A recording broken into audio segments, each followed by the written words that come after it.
Airport ಯಾಕೆ important ಅಂದ್ರೆ ಅದು ಕುಶನ್ ತರ ಕೆಲಸ ಮಾಡುತ್ತೆ. ಹೀಗಾಗಿ ಅದರಿಂದ ಆರ್ಥಿಕ ಹೊರೆ ಕಡಿಮೆ ಆಗಿ ಪ್ರಯಾಣಿಕರಿಗೂ ಕೂಡ ಆರ್ಥಿಕ ಹೊರೆ ಪಾಸ್ ಆಗಲ್ಲ ಅನ್ನೋ ಕಾರಣಕ್ಕೆ ಅದು ಇಂಪಾರ್ಟೆಂಟ್.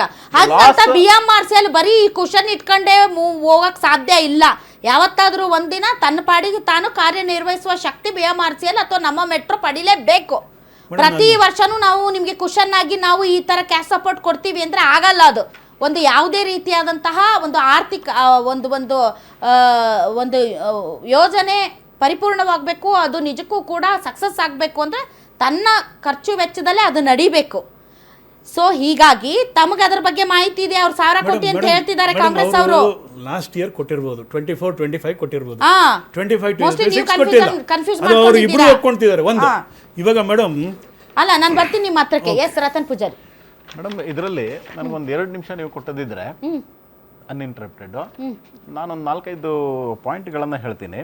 ಇವರ ಅರ್ಧ ಸತ್ಯಗಳು ಹಾಗೂ ಸುಳ್ಳುಗಳನ್ನ ಹೆಂಗೆ ಎಕ್ಸ್ಪೋಸ್ ಮಾಡೋದಕ್ಕೆ.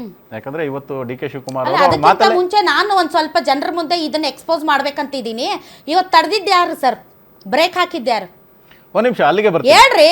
ಇವಾಗ ನಾನು ಹಾಕಿದ್ಯಾರು? ನೀವ ನಾನು ನಿಮಗೆ ಹೇಳ ಹೊರಟಿದ್ದೆ. ಬ್ರೇಕ್ ಹಾಕಿದ್ದು ನೀವ ಅವರ? ಜನರ ಕ್ಲಾರಿಟಿ ಕೊಡ್ರಿ. ಬೇಡ, ನಂಗೆ ಭಾಷಣಗಳು ಬೇಕಾಗಿಲ್ಲ. ನಾನೇನು ಭಾಷಣ ಮಾಡ್ತಿಲ್ಲ. ಇವತ್ತು ನಮ್ಮ ಮೆಟ್ರೋ ಪ್ರಯಾಣ ದರ ಏನು ಪರಿಷ್ಕೃತ ದರಕ್ಕೆ ಬ್ರೇಕ್ ಹಾಕಿದಾರಲ್ಲ, ಅದು ಕೇಂದ್ರ ಸರ್ಕಾರದ BJP ಸರ್ಕಾರನ ಅಥವಾ ರಾಜ್ಯ ಸರ್ಕಾರ ಕಾಂಗ್ರೆಸ್ ಸರ್ಕಾರನ? ನೋಡಿ, ಯಾರು ಜಾಸ್ತಿ ಮಾಡಿದಾರೋ ಅವರೇ ಇವತ್ತು BJPಯ ಹೋರಾಟಕ್ಕೆ ಮಣಿದು ಅವರು DK ಶಿವಕುಮಾರ್ ಅವರೇ ಹೇಳಿದ್ದಾರೆ. ಅವರು ಏನಂತ ಹೇಳಿದ್ರೆ ಅಡ್ಡಗೋಡೆ ಮೇಲೆ ದೀಪ ಇಡೋ ತರ, ಅಡ್ಡಗೋಡೆ ಮೇಲೆ ದೀಪ. ನಾನು ಫಿನಿಶ್ ಮಾಡ್ಬಿಡ್ತೀನಿ. ನಾವು ಹೋರಾಟ ಮಾಡಿದ್ದೀವಿ. ಅಟ್ ದ ಸೇಮ್ ಟೈಮ್ ಕೇಂದ್ರಕ್ಕೆ ಕನ್ಫ್ಯೂಸ್ ಮಾಡೋದು ಬೇಡ. ಯಾಕಂದ್ರೆ it's all depends on credit. ನೀವು ಸ್ಕೋರ್ ಮಾಡೋಕ್ಕೆ, ನೀವು ಹೈ ಸ್ಕೋರ್ ಮಾಡೋದಕ್ಕೆ ನಿಂತು ಬಿಟ್ರೆ ಅವರು ಹೈ ಸ್ಕೋರ್ ಮಾಡೋದಕ್ಕೆ ನಿಂತು ಬಿಟ್ರೆ ಜನರ ದೃಷ್ಟಿಯಲ್ಲಿ. ಈಗ BJP ಅವ್ರು ಕ್ಲೇಮ್ ಮಾಡ್ತಿರೋದೇನೋ ನಾವೇ ಮಧ್ಯಸ್ಥಿಕೆ, ಕೇಂದ್ರದ ಮಧ್ಯಸ್ಥಿಕೆಯಲ್ಲಿ ನಾವು ಕೇಂದ್ರ ಸಚಿವರ ಮಧ್ಯಸ್ಥಿಕೆಯಲ್ಲಿ ನಾವು ಬ್ರೇಕ್ ಹಾಕಿದೀವಿ ಅಂತ ತೇಜಸ್ವಿ ಸೂರ್ಯ ಅವ್ರು ಹೇಳಿರೋದು ನೋಡಿ. ಸೊ ನೀವು ಹೇಳಿ, ನೀವ ಬ್ರೇಕ್ ಹಾಕಿದ್ದು ಯಾರು? ರಾಜ್ಯ ಸರ್ಕಾರ ಬ್ರೇಕ್ ಹಾಕಿದ್ದ? ರಾಜ್ಯ ಸರ್ಕಾರ ರೇಟ್ ಅನ್ನ ಜಾಸ್ತಿ ತೇಜಸ್ವಿ ಸೂರ್ಯ ಅವರು ಖಾಲಿ ಟ್ರಂಕ್ ತಗೊಂಡು ಮೆಟ್ರೋದಲ್ಲಿ ಪ್ರಯಾಣ ಮಾಡಿದ್ರು ಅಂತ ಎದುರಿ ರಾಜ್ಯ ಸರ್ಕಾರ ಕಡಿಮೆ ಮಾಡಿದೆ. ಅಷ್ಟೇ ಅಲ್ಲ, ನಾವು ಕೇಂದ್ರ ಸರ್ಕಾರಕ್ಕೂ ಕೂಡ ಗಮನ ತಂದಿದ್ದೀವಿ. ಒಂದ್ ನಿಮಿಷ ನಾನು ಹೇಳ್ತೀನಿ, ನಾವು 4 ಪಾಯಿಂಟ್ ಹೇಳ್ಬಿಡ್ತೀನಿ ಅವಾಗ ಜನಕ್ಕೆ. ಯಾಕಂದ್ರೆ ಇವತ್ತು ನಾವು ಮಾಡಿದ್ದಂತ ನೀವು DK ಶಿವಕುಮಾರ್ ಅವ್ರು ನಾವೇ ತಾತ್ಕಾಲಿಕವಾಗಿ ಸ್ಥಗಿತ ಮಾಡಿದ್ದೀವಿ ಅಂತ ಅವರು. ಇಬ್ಬರಲ್ಲಿ ಯಾರು ಮಾಡಿದ್ದು? ನಮ್ಮ ಹೋರಾಟಕ್ಕೆ ಮಣಿದು ಕಾಂಗ್ರೆಸ್ ಸರ್ಕಾರ ಜಾಸ್ತಿ ಮಾಡಿದ್ರು. ಕೇಂದ್ರ ಸರ್ಕಾರದ ಇಂಟರ್ವೆನ್ಷನ್ ಇಲ್ಲ. ನಿಮ್ಮ ಮಗು ಅಳ್ತಿದ್ಯಾ? ಹಾಗಾದ್ರೆ ನಿಮ್ಮ ಮಗುವಿಗೆ ಜೀನಿ ಸರಿ ಇಟ್ಕೊಡಿ. ಯಾಕಂದ್ರೆ ಜೀನಿ ಸರಿ ಇಟ್ಟು ನಿಮ್ಮ ಮಗುವಿಗೆ 100% ಸರಿಯಾದ ಆಹಾರ. ನಿಮ್ಮ ಮಗು ನೆಮ್ಮದಿಯಾಗಿ ನಿದ್ದೆ ಮಾಡಬೇಕಾ, ದಷ್ಟಪುಷ್ಟವಾಗಿ ಬೆಳಿಬೇಕಾ? ಹಾಗಾದ್ರೆ ಜೀನಿ ಸರಿ ಇಟ್ಟು ಕೊಡಿ. ಎಲ್ಲಾ ಮೆಡಿಕಲ್ ಶಾಪ್ಗಳು, ದಿನಸಿ ಅಂಗಡಿಗಳು, ಸೂಪರ್ ಮಾರ್ಕೆಟ್ಗಳಲ್ಲಿ ಲಭ್ಯ. ನೋಡಿ, ಅದಕ್ಕೆ ಅದನ್ನೇ 4 ಪಾಯಿಂಟ್ ಕಾಂಗ್ರೆಸ್ ಸರ್ಕಾರ ಸ್ವಯಂ ಪ್ರೇರಿತ ಇದ್ರೆ ಅವರು ಜಾಸ್ತಿನೇ ಮಾಡ್ತಾ ಇರ್ಲಿಲ್ವಲ್ಲ, ಯಾಕೆ ಮಾಡ್ಬೇಕಾಗಿತ್ತು ಅಲ್ವಾ? ಆನಂತರ ಸಿದ್ದರಾಮಯ್ಯನವರು ಏನ್ ಹೇಳಿದ್ರು? ಅವರ ಪೋಸ್ಟ್ ಅನ್ನು ನೋಡಿದ್ರೆ ನೀವು, ಅವರು ಕೇಂದ್ರದ ಮೇಲೆ ಹೊರೆ ಅಷ್ಟೇ ಅಲ್ಲ, ಅವರೆಲ್ಲ ಮಿನಿಸ್ಟರ್ಗಳು ಕೇಂದ್ರದ ಮೇಲೆ ಪಟ್ಟು ಮಾಡಿದ್ರು. ಪ್ರೈಸ್ ಎಷ್ಟಾಗಬೇಕು ಅಂತ ನೋಡ್ರಿ, ಒಂದ್ 2 ರೂಪಾಯಿ ಜಾಸ್ತಿ ಮಾಡ್ಬಿಡಿ, 1 ರೂಪಾಯಿ ಜಾಸ್ತಿ ಮಾಡ್ಬಿಡಿ, ಇಲ್ಲ ಒಂದು 50 ರೂಪಾಯಿ ಜಾಸ್ತಿ ಮಾಡ್ಬಿಡಿ, ಇಲ್ಲ 20 ರೂಪಾಯಿ ಜಾಸ್ತಿ ಮಾಡಿ ಅಂತ ಸಿದ್ದರಾಮಯ್ಯನವರು ಡಿಸಿಷನ್ ತಗೊಂಡು, DK ಶಿವಕುಮಾರ್ ಅವರು ಡಿಸಿಷನ್ ತಗೊಂಡು ಮೆಟ್ರೋ ಪ್ರೈಸ್ ಜಾಸ್ತಿ ಮಾಡ್ತಾರಾ? ಅದಕ್ಕೆ ನಾನು ಹೇಳಿದ್ದು ನಿಮಗೆ ಏನೇನು ಹೇಳಬೇಕು ಅಂತ ಹೇಳಿದ್ದೆ. ಅಲ್ಲ, ನಾನು ಇವಾಗ ನೀವು 1 ನಿಮಿಷ ಕೊಟ್ಟಿದ್ರೆ ಇವಾಗ ನಾನು ಇಷ್ಟು ಹೇಳ್ಬಿಟ್ರೆ ನಿಮಗೆ ಎಲ್ಲ ಕ್ಲಾರಿಟಿ ಇಲ್ಲ ಸಿಕ್ಬಿಡುತ್ತೆ. ಆಯ್ತಾ? ನಂಬರ್ 1, ಟು ಸೆಟ್ ಕೇಂದ್ರದ ಇದು ಅಬ್ಲಿಗೇಷನ್ ಏನು?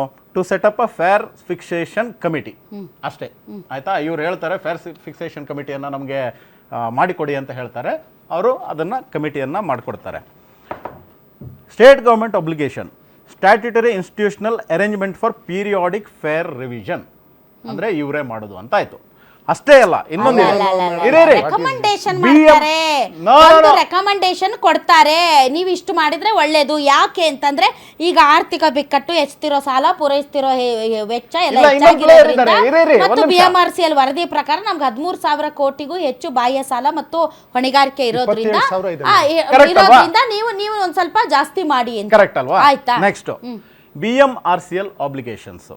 Create statutory arrangement for periodic fair ನೀವು ರಿವಿಷನ್ ಜನರಿಗೆ ಅವರು ಅರ್ಥ ಮಾಡ್ತಾರೆ. ಆಗದಿರೋದು ಏನೇನೋ ಹೇಳಿದ್ರೆ ಒಂದು ಮತ್ತೆ ಅವರು ರಿವಿಷನ್ ಮಾಡ್ಲಿಕ್ಕೆ ಕೊಡ್ತಾರೆ, ಯಾರು ಸ್ಟೇಟ್ ಗವರ್ಮೆಂಟ್ ಜೊತೆ BMRC ಅಲ್ಲೂ ಕೊಡ್ತಾರೆ.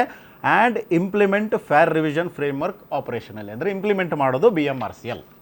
ಆಯ್ತಾ? ಕೆಲ್ಸ. ಸೊ ರಾಜ್ಯ ಸರ್ಕಾರ ಹೇಳಿರೋದನ್ನ BMRCL ಜೊತೆಗೂಡಿ ಫೇರ್ ರಿವಿಷನ್ ಅನ್ನ ಮಾಡ್ತಾರೆ. ಇದರಲ್ಲಿ ಯಾರು ಮಾಡ್ತಾರೆ?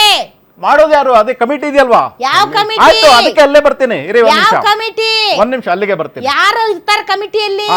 ಎಸ್, ಅದನ್ನೇ ಹೇಳ್ತೀನಿ ನಿಮ್ಗೆ. ಆಯ್ತಾ? Next, union government constitutes FFC after ಅಂದ್ರೆ FFC ಅನ್ನ ಕಾನ್ಸ್ಟಿಟ್ಯೂಟ್ ಮಾಡಿದ ನಂತರ ಪೂಜಾರಿ ಅವ್ರ ಅಷ್ಟು ಟೈಮ್ ನಮ್ಗೆ ಇಲ್ಲ. ಒಂದೇ ನಿಮಿಷ ಇದು ಬೇಕು ಮೇಡಮ್, ಇಲ್ಲಾಂದ್ರೆ ಏನ್ ಗೊತ್ತಾ, ನೀವೆಷ್ಟೇ ಅದೆಲ್ಲ ಬೇಡ. FFC ಯಲ್ಲಿ ಯಾರ್ಯಾರು ಇರ್ತಾರೆ ಹೇಳ್ಬಿಡ್ರಿ, ಜನ ಬಹಳ ಸರಿ ಬುದ್ಧಿವಂತರದಾರ. ಹೇಳ್ತೇನೆ. ಇವಾಗ FFC ಕಮಿಟಿ FFC ಮಾಡಿದ್ರಲ್ಲಿ ಕಮಿಟಿಯಲ್ಲಿ ಯಾರ್ಯಾರು ಇರ್ತಾರೆ? ಎಸ್, ಅವರೆಲ್ಲ ಬಹಳ ಅಧ್ಯಯನಶೀಲ ಮೂರು ಜನ ಇರ್ತಾರಂತ ನಾ ಅನ್ಕೊಂಡಿನಿ. ಅಲ್ಲ, ನನ್ಮಂತವ್ರು ಇರಲ್ಲ ಅಂತ ನಾ ಅನ್ಕೊಂಡಿನಿ. ಒಟ್ಟು 18 ಜನ ಕಮಿಟಿಯಲ್ಲಿ ಹಾ. 3 ಜನ ಸೆಂಟ್ರಲ್ ಅವ್ರು ಇರ್ತಾರೆ, 3 ಜನ 18 ಇಲ್ಲ ರೀ ಸರ್. 5 ಜನ ಸ್ಟೇಟ್ ಅವ್ರು. ಇರಿ ಒಂದ್ ನಿಮಿಷ, 16 ಪ್ಲಸ್ MD ಪ್ಲಸ್ ಇನ್ನೊಬ್ರು